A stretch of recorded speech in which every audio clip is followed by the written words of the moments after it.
មតិមួយបានលើកឡើងថាការសេពគប់មានសារៈសំខាន់សម្រាប់មនុស្សគ្រប់រូបរាប់អានមនុស្សល្អអ្នកនឹងល្អរាប់អានមិនល្អគឺអាក្រក់ចូលបកស្រាយពន្យល់សេចក្តីអត្ថាធិប្បាយក្នុងការរស់នៅរបស់មនុស្សម្នាក់ក្នុងសង្គមរមែងមានទំនាក់ទំនងជាមួយគ្នាទៅវិញទៅមកយើងមិនអាចរស់នៅតែម្នាក់ឯងបានទេការរាប់អានពិតជាមានសារៈសំខាន់ណាស់បើរាប់អានចំមនុស្សល្អគឺនាំយើងរកផ្លូវល្អប៉ុន្តែបើរាប់អានខុសគឺអាចនាំទុក្ខទោសអាក្រក់ដល់យើងដោយអ្វីដែលបានបង្ហាញនេះទើបមានមតិមួយបានលើកឡើងថាការសេពគប់មានសារៈសំខាន់សម្រាប់មនុស្សគ្រប់រូបរាប់អានមនុស្សល្អអ្នកនឹងល្អរាប់អានមិនល្អគឺអាក្រក់តើមតិមានអត្ថន័យជាស្រ័យតើមតិនេះមានអត្ថន័យខ្លឹមសារដូចម្ដេចខ្លះបាទនេះគឺតកតងនឹងផ្ដើមសេចក្តីក្នុងនោះវាមានចំនួនបញ្ហានិងចំណោទបញ្ហាណាហើយចំនួនបញ្ហាគឺខាងលើបន្ទាត់ខាងលើនោះចំណែកឯចំណោទបញ្ហាគឺថាតើមតិនេះមានអត្ថន័យខ្លឹមសារដូចម្ដេចខ្លះណាបាទឥឡូវនេះចូលមកដល់តួសេចក្តីតែម្ដងជាបឋមដើម្បីជាជំនួយដល់ការបកស្រាយមតិខាងលើនេះឲ្យកាន់តែស៊ីជម្រៅយើងក៏បីស្វែងយល់ខ្លឹមសារនៃពាក្យកន្លឹះមួយចំនួនជាមុនសិនពាក្យសព្ទគប់មានន័យថាការរាប់អានការរាប់រកការមានទំនាក់ទំនងនឹងគ្នាទៅវិញទៅមកចំណែកឯសារៈសំខាន់គឺសំដៅលើអត្ថប្រយោជន៍ការចាំបាច់តម្រូវការដែលមិនអាចខ្វះបានដូច្នេះអត្ថន័យប្រធានទាំងមូលមានន័យថាការរាប់អានការរាប់រកការមានទំនាក់ទំនងរវាងគ្នានឹងគ្នាគឺពិតជាចាំបាច់ជារឿងមានប្រយោជន៍សម្រាប់យើងគ្រប់គ្នាសម្រាប់យើងគ្រប់គ្នាបើរាប់រកត្រូវគឺជួយឲ្យយើងល្អតែបើរាប់រកខុសពិតណាស់គឺផ្ដល់ទុក្ខទោសឲ្យយើងហើយជាការពិតណាស់ការរាប់អានគឺមានសារៈប្រយោជន៍សម្រាប់ជនប្រុសស្រីទំនាក់ទំនងជាមួយមនុស្សមិត្តល្អឬកល្យាណមិត្តផ្ដល់ឲ្យយើងនៅតម្លៃជាវិជ្ជមានកល្យាណមិត្តតែងនាំយើងធ្វើរឿងល្អប្រព្រឹត្តសកម្មភាពត្រឹមត្រូវស្របច្បាប់មានសេចក្តីស្មោះត្រង់សម្រាប់ទំនាក់ទំនងនោះនៅក្នុងកលៈទេសៈដែលលំបាកកល្យាណមិត្តរមែងតែងតែជាខ្នងបង្អែកជួយដោះស្រាយបញ្ហាលំបាកដែលកើតឡើងចំពោះយើងដល់មតិគំនិតល្អនិងជាបុគ្គលដែលតែងនៅជាមួយយើងគ្រប់ពេលការគ្រប់គ្រងគោរពការឲ្យតម្លៃដល់ស្ម័គ្រនេះហើយជាហេតុនាំឲ្យចំណងទំនាក់ទំនងរបស់យើងគង់វង្សយូរអង្វែងមិត្តល្អតែងតែចាត់ទុកបញ្ហារបស់មិត្តជាបញ្ហាផ្ទាល់ខ្លួនហើយជឿឆ្អាលនឹងបញ្ហារបស់មិត្តមិនត្រឹមតែប៉ុណ្ណោះគេតែងតែព្យាយាមរកដំណោះស្រាយប្រកបដោយគតិបណ្ឌិតត្រឹមត្រូវក្នុងន័យនេះគឺទំនាក់ទំនងការរាប់អានដែលចេញពីចិត្តពីទំហំបេះដូងពិតប្រាកដពោលគឺមិនដើម្បីផលប្រយោជន៍អ្វីនោះឡើយមិត្តល្អតែនាំគ្នាធ្វើកិច្ចការត្រឹមត្រូវមិនប្រឆាចពីគន្លងសីលធម៌នាំមិត្តធ្វើរឿងដែលផ្ដល់នៅតម្លៃសម្រាប់កិត្តិយសដ៏ប្រសើរថ្លៃថ្លាហើយវាចាអំពើអបាយមុខទាំងឡាយមានស្រីស្រានិងលបែងជាដើមដែលនេះដោយទៅនឹងសុភាសិតបុរាណខ្មែរដែលលើកឡើងថាលោកថាឆ្កួត3ឆ្កួត1នឹងស្រីឆ្កួត1នឹងស្រាឆ្កួត1នឹងលបែងអំពើពលាឆ្កួតនេះហាមហា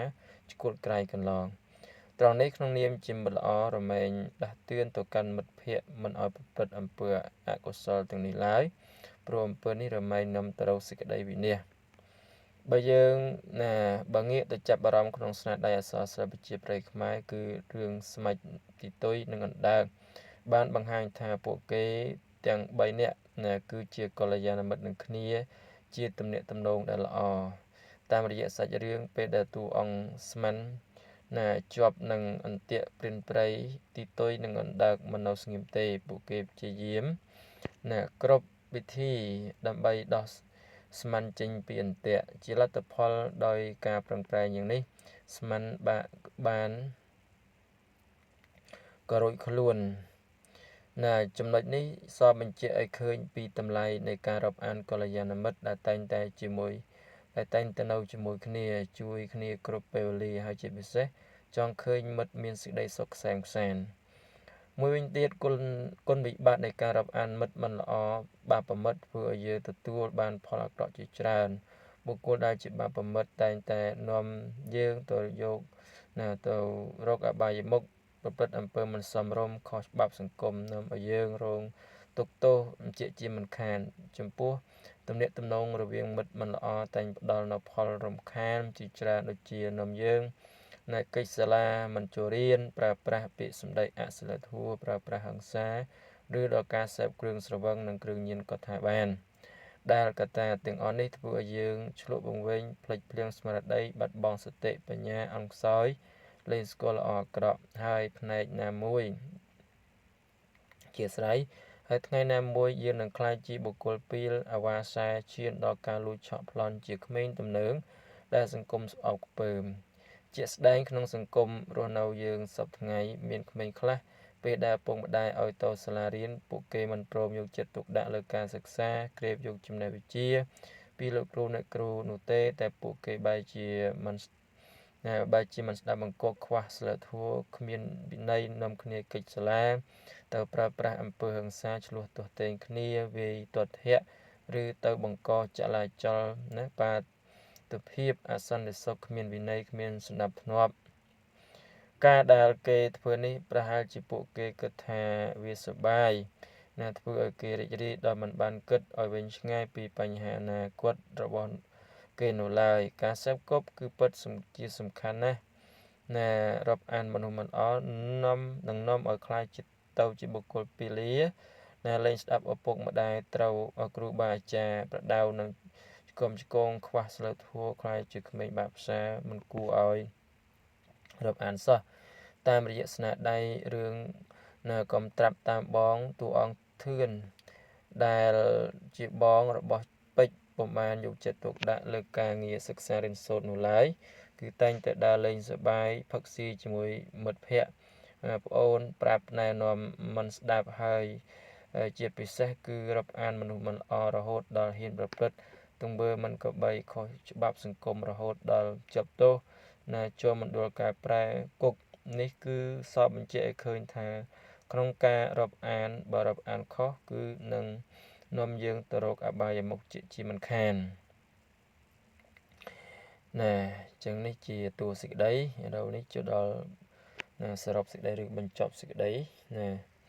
ជារួមមកក្នុងការរាប់អានយើងត្រូវក៏បីចេះជ្រើសរើសមិត្តភាពពោលគឺត្រូវរើសបុគ្គលណាដែលមានសេចក្តីស្មោះត្រង់ជាមនុស្សត្រឹមត្រូវមានសីលធម៌ល្អគោរពសិទ្ធិនិងឲ្យតម្លៃមិត្តភ័ក្តិជាពិសេសនាំមិត្តរីកចម្រើនតាមរយៈការនាំគ្នាយកចិត្តទុកដាក់លើការសិក្សាចេះជួយទុកទរៈគ្នាទៅវិញទៅមកហើយជៀសចាកឲ្យឆ្ងាយអំពីមិត្តដែលនាំទៅរកអបាយមុខឆ្លងតាមការបកស្រាយពន្យល់និងការផ្ដល់ឧទាហរណ៍យ៉ាងច្បាស់ខាងលើនេះយើងអាចវាយតម្លៃបានថាប្រធាននេះមានអត្ថន័យជ្រាលជ្រៅដូច្នេះក្នុងនាមយើងជាយុវជនជាសិស្សានុសិស្សគួរក៏បីរាប់អានមិត្តភ័ក្តិដែលល្អនាំយើងទៅរកភាពជោគជ័យនិងជៀសចាកឆ្ងាយពីបាបមិត្តទាំងឡាយនេះគឺសេចក្តីបញ្ចប់ណានៅក្នុងការតែងសេចក្តីប្រធានបទទាក់ទងនឹងការសេពគប់អញ្ចឹងគឺការសេពគប់ពិតជាមានសារៈសំខាន់ក្នុងការរស់នៅប្រចាំថ្ងៃបងប្អូនមុននឹងសេពគប់ក៏យើងក៏បីមើលមនុស្សក្នុងការសេពគប់ឲ្យបានល្អណាអញ្ចឹងប្រធានបទនេះមានតែប៉ុណ្្នឹងទេខុសត្រូវណាសូមអធិស្ឋានសូមជួយចុច Subscribe ដើម្បីទទួលបានវីដេអូថ្មីៗជាបន្តពីបាទសូមអរគុណសូមគោរពលា